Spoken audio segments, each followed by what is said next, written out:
For the next 20 minutes or so, we'll be looking at some of the recent activity in the breakfast day part, and we'll discuss some important considerations for the industry with respect to breakfast. Before we get started, I do want to thank, as always, our friends at IFTA for being a partner of the Technomic Talks series and a sponsor of this webinar.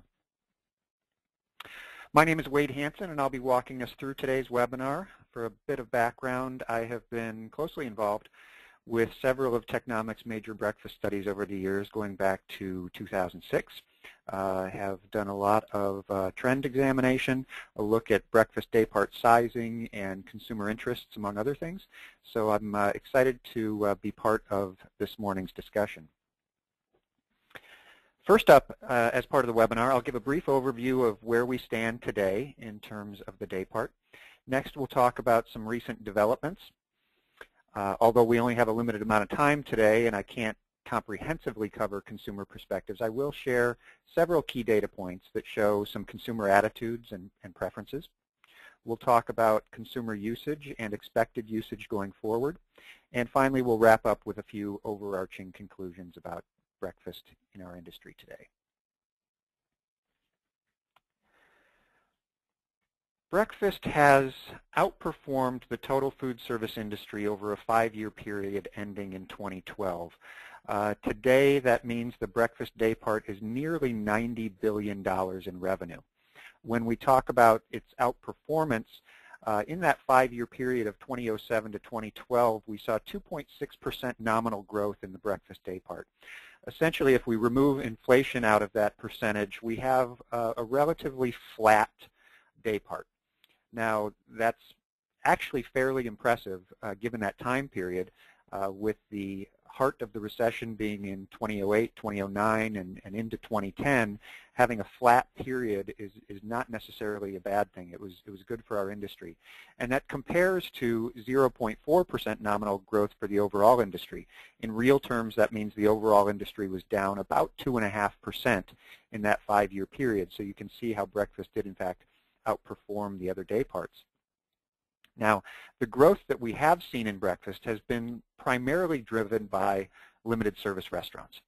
About 2/3 of the growth that we have seen from a dollar standpoint has come from limited service restaurants. There's no other segment, including colleges, including healthcare, including full service restaurants, that have accounted for any more than 10% of that overall growth. And what is it in particular that has led LSRs to perform so well here? Well, breakfast is largely a day part of habit, and habit that is driven by good quality products, speed of service, value. Consumers are looking for all of those things as they look at their choices in terms of purchasing a breakfast. It's also driven heavily by coffee. And coffee dictates many consumers' purchases. They like that they have options, everything from 99-cent coffee on the low end, many of those very good options, and they have high-end coffee options, which they consider oftentimes excellent and unique, even if they're paying $3, $4, $5 or more for a cup of coffee. Many see value in new and interesting flavors, countries of origin of the beans that are unique, so they can still see value even at a higher price point, but coffee is a real driver. We also had some slowing in the day part in 2013, and consumers' perspective is that there hasn't really been anything new. We've seen new developments. We'll talk about a few of those, but the consumer viewpoint is nothing's really hooked them. Nothing's really pulling them into food service operations as it had in the past. They'll look at it and they'll say, well, there's no new coffee programs like we saw for a while, or there's no parfaits like we saw a couple of years ago, or there's not this boom in oatmeal options that we had back 2 years ago. So they're really indicating that they haven't seen anything that's driving their increased frequency. Full-service restaurants are struggling to meet consumer demands. It's almost the flip side of limited service restaurants. They have a difficult time competing with other types of operations as it relates to speed or value or portability. Many consumers will say simply, why would I go to a full-service restaurant when it's going to take longer, it's going to cost more, they don't have the to-go packaging or grab-and-go options that I'm looking for? It's just not an option that makes a lot of sense to me today. And so they're choosing to go with faster and cheaper options. Now, the full-service restaurants can compete to some degree on weekends, but even that business is getting harder for them as we go along. Now, we do view the potential for breakfast as solid going forward, despite some of these consumer challenges. Limited service restaurants are going to continue to do well, and some other segments, even though it's tough to compete with these LSR options, are going to have some good opportunities. Everything from lodging, where they're really emphasizing the breakfast day part, to K through 12, for instance, where they're doing a much better job of balancing student demands and regulation as it relates to the Child Nutrition Act. What's new on the landscape? Well, we've seen new entrants. Probably the biggest one that everybody's aware of and everyone's talking about is Taco Bell, having added their breakfast menu several months back. According to their executives, while we haven't seen any numbers yet, they have used phrases like "off to a great start." And we also saw in the last reporting period that McDonald's had a 1% same-store sales decline, and some of the Wall Street analysts are actually attributing that in part to the performance of Taco Bell's breakfast and the initial interest level in Taco Bell's breakfast over the past 4 months or so. Now, Taco Bell has come to the market with some things that may not be a surprise, things like the waffle taco, or their best seller, which is the AM Crunch Wrap, which is a tortilla with hash browns and eggs and bacon and so forth, some of the things that you might expect to see. I think one of the things that perhaps has surprised Taco Bell and others is just the intensity of the competition already. Most of us are familiar with some of the marketing campaigns that came out and the television commercials, and it's clear that there is that intense competition between some of the major breakfast brands. There's been comments made by executive teams of multiple other food service operators that indicate that this is something that they're going to fight for, this share of breakfast. It's an important playing field for most operators, and no one wants to relinquish that share. So we're really kind of seeing some of these food service LSR battles intensifying. We've also seen some new entrants in terms of different types of concepts. One of the biggest ones that we've seen as of late is biscuit concepts. Those operations that are really focused on different types of flavored biscuits, unflavored biscuits, but utilizing some new and interesting types of butters and spreads and jams and jellies. It's something that seems to be very on trend right now. Operators such as Pine State Biscuits or Biscuit Head in North Carolina or Maple Street Biscuit. We also have Empire Biscuit in New York, which is supposed to be a 24-hour operation, but has had a number of closures over time due to the pretty intense demand on the part of their consumers. We've also seen new products. While some of the donut variations aren't necessarily new, we continue to see those, whether they're cronuts or duffins or gourmet donuts. So we're still seeing some innovation and new things there, but also seeing new influences in terms of things like Japanese cuisine, seafood influences during breakfast, Spanish influences during breakfast. So different types of cuisines, different types of ethnic influences are certainly becoming more prevalent. And new day parts. We see the all-day interest, we see the after-midnight interest, and we're seeing major marketing emphasis to try to develop what many operators would like to see as a new need, a late-night need or an all-day need for breakfast. Some of the things that are on trend include introducing lighter and healthier breakfast foods. We see far more menuing of egg whites, multigrain, thinner breads, lower calorie, for instance. Customization is getting more and more important, particularly for the younger breakfast consumer who consistently uses the word relevant. They want their food service operations to be relevant, and in terms of breakfast, to be relevant, you need to customize for some of those younger generations. They want the breakfast prepared the way they want it, and if they can't get it from one operation, they'll find another operation that can customize it for them.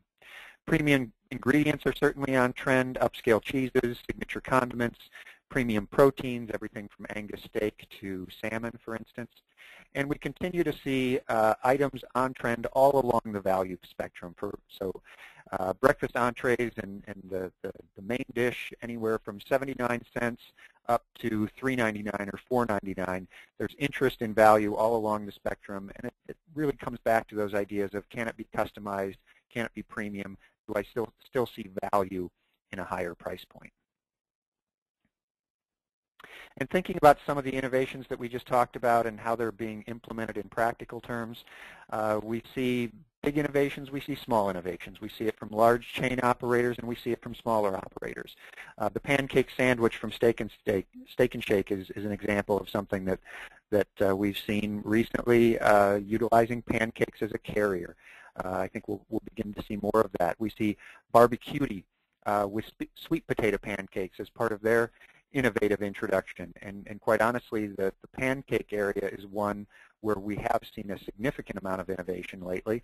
Sometimes it's coming more from the independents, but we're seeing more and more innovation. We're seeing more savory pancakes over sweet pancakes in some cases, where we're seeing everything from green tea pancakes to scallion and onion pancakes. So we're seeing an uptick in the number of savory alternatives. We talked a moment ago about the Spanish influences, and certainly we have an example here of chorizo and the chipotle sour cream. And Cozy is doing some things in terms of that premiumization, offering a wrap that includes beef medallions and pesto. It's also interesting when we're talking about innovation in menus to look at what some of the leaders in the breakfast space are doing. And we talked early on about just how successful limited service restaurants have been in the breakfast day part and how much they're driving the growth. Well, limited service restaurants are primarily comprised of quick service or fast food restaurants and fast casual restaurants. And I think it's interesting when we take a look at how they're menuing and how they're positioning. When we look at their menus, they're relatively similar. We see some of the same items as far as what they're menuing. We see some of the same items as far as what they consider to be fast growing and what we're seeing with higher menu incidence levels. But we see the fast casual average price point is $1.25 higher than quick service restaurants. And in many cases, while they're not different in terms of their menu items, they are focusing much more heavily on the healthy variations of these items, the customization, the made-to-order, the premiumization. So the quality level and the made-to-order aspect are certainly elevating fast casual above and beyond where quick service is today, which are primarily pushing the value and convenience aspects. So one of the things that we take away from this is making sure that we know what consumers within each segment are demanding as part of their decision criteria. And in some cases, they might be demanding some of the same items across segments, but we have to be preparing or presenting some of those items in different ways. Finally, as we talk about developments and innovation and what's new, we want to at least touch base on the retail side. Certainly convenience stores have always been a big player in the breakfast day part and continue to do so. The big players in terms of both their food offerings and their beverage offerings. Their hot beverage programs and their cold beverage programs are highly successful and a big driver of business. But we're also seeing more and more development on the retail side in terms of supermarkets. We have talked about supermarkets and their prepared food alternatives for quite some time, but breakfast has never been a big part of that. We've always seen breakfast as low to mid-single digits in terms of the overall percentage of a supermarket's prepared food business. However, they are not giving up on this day part, and actually we've got many supermarkets trying to emphasize this more heavily than before. They recognize that they can't necessarily compete with drive-thrus in terms of convenience and in terms of routine, but they are making some changes to their operations, including moving some of their made-to-order stations to right inside their front door, introducing separate checkout, introducing far more made-to-order, and introducing some unique offerings. And they feel like in doing so, they can do a better job of competing with some non-commercial food service, C-store, full-service restaurants, fast casual, and so forth. But the idea is for places like Market District Express and Hy-Vee, compete against those you can compete against, try to take share in certain situations, and don't try to compete with traditional formats, but utilize some unique offerings and make it value, make it high quality, and draw in some of those consumers who are frequenting your store for prepared foods. When we look at the consumer, we see a couple things that we want to point out as part of today's discussion. Younger consumers in particular are showing an interest in alternative breakfast proteins. We've done some recent survey work that suggests 28% of consumers want more turkey substitutes as an alternative to traditional pork and sausage. 22% want to see more chicken substitutes, and 17% indicate they want more plant-based substitutes. Now, we say younger consumers in particular because twice as many within the 18 to 34 age group are indicating these types of preferences as opposed to those 35 and older. Now, these alternative ingredients are really trying to appeal to that younger breakfast consumer, that new breakfast consumer, if you will. Some of these folks who are kind of experiencing breakfast for the first time as opposed to their previous choices in their younger years of cereal or cold pizza or things like that. They're seeing some of the breakfast innovation for the first time, and they're indicating that they want to see some substitutes. The interesting thing is many of these younger consumers, while they're not in our upper income brackets for the most part, they are indicating that in many circumstances they are willing to pay more for substitutes or alternative proteins.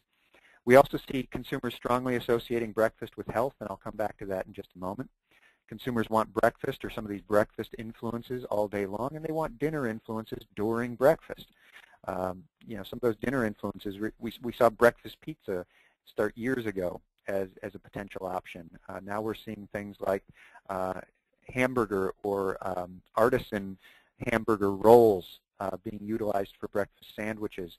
We're seeing far more of the waffle as the carrier. And one of the new things is we're seeing more pasta for breakfast. Gnocchi, for example, is emerging in some full-service settings and some other segments as a potential substitute for potatoes. It's being seen by some consumers as an unexpected twist when you marry that with some of the traditional breakfast items such as eggs and cheese and bacon and so forth. It's something that clearly looks like it's on trend today. I want to share a few data points as we look at the evolution of the breakfast consumer over time. I'm going to compare some survey results based on work that we did both in 2001, or I should say 2001, 2008, and 2013, so that we can see how some of the attitudes of the consumer are evolving. The first one I'll talk about is in the upper left-hand corner when we ask a simple statement of, I enjoy having breakfast away from home, and these percentages that you see are the agreement levels of the consumer. Consumers, fact of the matter is they like breakfast. They will choose breakfast over other day parts if they have to drop one, if they're trying to cut costs, for instance. They really like breakfast, and they enjoy breakfast away from home. We saw a particularly big bump in the early 2000s as some of the coffee programs and some of the in-store experiences and the variety emerged. But if we look at the numbers today, 2008 versus just a survey from several months back, they like breakfast now as much as ever in terms of away-from-home options.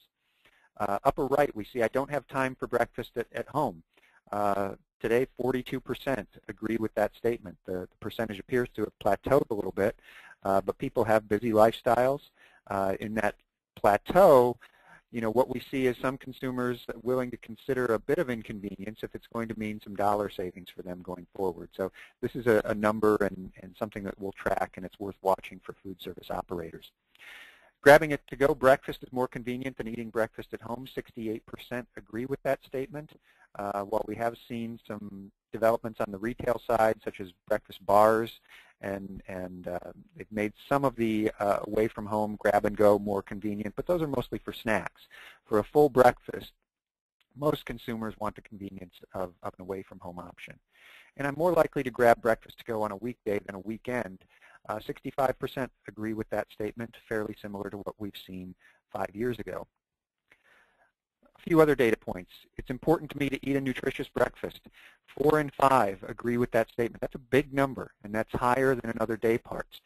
We see that as more and more consumers have a better understanding of what a nutritious breakfast means to their overall well-being, and the interest level in nutrition and better-for-you options is consistently high and staying high. I'm not willing to give up good taste for nutrition at breakfast away from home. The number continues to climb. We're seeing a continuing shift. Consumers want it all. They want value, they want convenience, they want taste, they want portability, and they want healthy. And the expectations, therefore, of operators have changed. This again is an indicator of why some of the conditions are not necessarily optimal for full-service restaurants, because they in particular are struggling with some of these demands, all-encompassing demands that the consumer has. My children influence where I choose to eat breakfast away from home. We're seeing that continue to spike. It's surging. We're up to 40%. Kids have more and more influence today over the choices of where a family is dining for breakfast. So it's important to keep that in mind as we as operators or suppliers are developing our options and our innovations. And I look for brands on breakfast menus. 45% agree with that statement. It's much, much higher than it was in 2001. More consumers, as they're watching their pennies, want to have confidence that the purchase that they're making is a good one.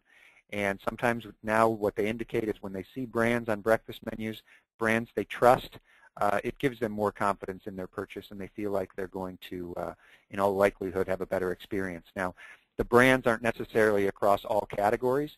Consumers indicate that they do want to see brands on things like cereal and beverages and yogurt. There are some categories where they're not as concerned about branding, including eggs and pancakes, for instance. And then there's many others where it's something where the branding will resonate if it's of a particularly high-quality brand or a premium brand, and that may apply in categories such as breakfast meats and oatmeal, for instance. I also want to share with you a couple of data points about away-from-home spending of the breakfast consumer. If we look first at the weekday, in 2001, 47% of consumers were spending less than $3 on their weekday away-from-home breakfast. That dropped dramatically by 2008, when only 16% were spending less than $3 on their breakfast. However, in the last 5 years, that number has remained steady, as have the numbers across all of these different price points and these price ranges. What that indicates is from 2001 to 2008, consumers started spending a little bit more on their breakfast items, but that number has been steady over the last 5 years. Consumers are not spending more for their breakfasts. They expect more, they want more choice, but they're not spending any more in terms of the actual dollars coming out of their wallet. Similarly, if we look at weekend spending, those spending less than $3 on the weekend in 2001 was 18%. It dropped dramatically to only 9% in 2008. That number is actually starting to climb again because we go back to this idea that limited service restaurants and C-stores and others are doing a very good job of offering value and experience, and they're chipping away more and more at the full-service operators and their share of breakfast. One last data point before I move on to another topic has to do with an agreement statement. I'd like to see more ethnic items or flavors, ethnic flavors offered at breakfast. 26% of all consumers agree with that statement. We see that percentage even higher with younger and female consumers wanting some of these new flavor influences. Men have a little bit of a tendency to be a little more traditional in their choices, meat and potato choices and traditional flavors. But if we look at these numbers and we think about as the baby boomer ages and as we see more Gen X and millennials and Generation Z consumers hitting their peak earning and spending years, these influences, these ethnic influences and new flavors are going to become more and more important. So nearing the end of our presentation, I want to take a look at the last year and the upcoming year in terms of breakfast usage. These are consumer indicators. The consumer, with respect to the question, I'm eating breakfast away from home more now than a year ago, only 20% agree with that statement. Only 20% are eating breakfast away from home more often than they were last year. And interestingly, it's not shown on this slide, but 46% strongly disagree with that statement, that they're eating away from home more often for breakfast. So this is something certainly to watch as we go forward. And it ties into our projection and when we ask consumers in the coming year, do you think you'll be purchasing breakfast from the following locations more often, the same amount, or less often than you are now? This is a little bit of cautionary data. More consumers are indicating that they'll be buying away from home breakfast less often. This is a bit of a shift. We're not seeing any one particular reason for this, but a collection of reasons. Everything from the economy for some people to some consumers indicating that there hasn't been any real innovation to some consumers saying that they have some better retail options today. Greek yogurt's at a high in terms of popularity. Some of the frozen alternatives, when we look at frozen breakfast sandwiches, for instance, within the freezer aisle of supermarkets, those are increasing in popularity in some cases. And so it's something that we have to keep an eye on as we move forward, that consumers are indicating that they may not be gravitating towards some of these food service operations. So in conclusion, and what do we see? Breakfast will continue to perform, but momentum is slowing. We looked at an early number that we saw a 2.6% compound annual growth rate between 2007 and 2012 in the breakfast day part.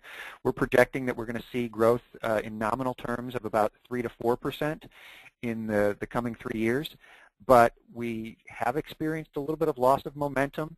We're seeing a little bit of consumer apathy when it comes to breakfast, and so innovation is going to be critical. The consumer loves breakfast, but quite frankly, they want more. They're telling us that they want to see a little bit of a twist. They want to see some new categories, some new innovation, and operators certainly are pressing the suppliers to help them differentiate, to be different than the breakfast offering that's down the street. Some other things that the operator indicates that they're going to be looking for and the consumer in turn agrees with: portability, convenient packaging, better for you options. They're expecting more, and they're expecting more innovation in these important areas. And finally, routine, routine, routine. That's got to be a key takeaway. It's a huge part of the consumer decision. And for you operators, it's a matter of capturing that routine-driven diner. You do so through quality, becoming an easy option for them, value, portability, and so forth.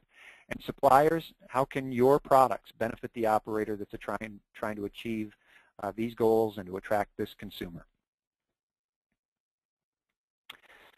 That's it for our presentation this morning, but I would like to encourage you to think about attending several of our upcoming Technomic Talks webinars. On July 15th, Heidi Keithley will be talking about broker consolidation and what it means to the industry. She'll review the evolution of national brokers within the food service industry and how they've built a leading presence, supporting manufacturers' strategies across the U.S. By combining top regional agencies, brokers have created a fully integrated national footprint that continues to advance. So we'll take a look at their strategic positioning, what's working, and how they differentiate when not partnering on a national scale.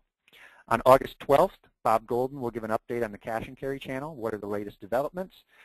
He'll look at growth, where we see the channel evolving next, and we'll take a look at the customer base, their shopping habits, and their overall satisfaction levels. And finally, on September 9th, Dave Henkes will talk about food industry merger and acquisition activity. He'll look at how some of this activity is continuing to alter the landscape of our industry. He'll look at some of the new competitive dynamics and growth opportunities, and he'll really take a look at the implications of the most recent consolidations as well as some of our expectations. So thank you again for your time this morning. We all recognize this day part is a critical one, and we hope we shared a bit of perspective on the current landscape. So thank you again for listening to this edition of Technomic Talks.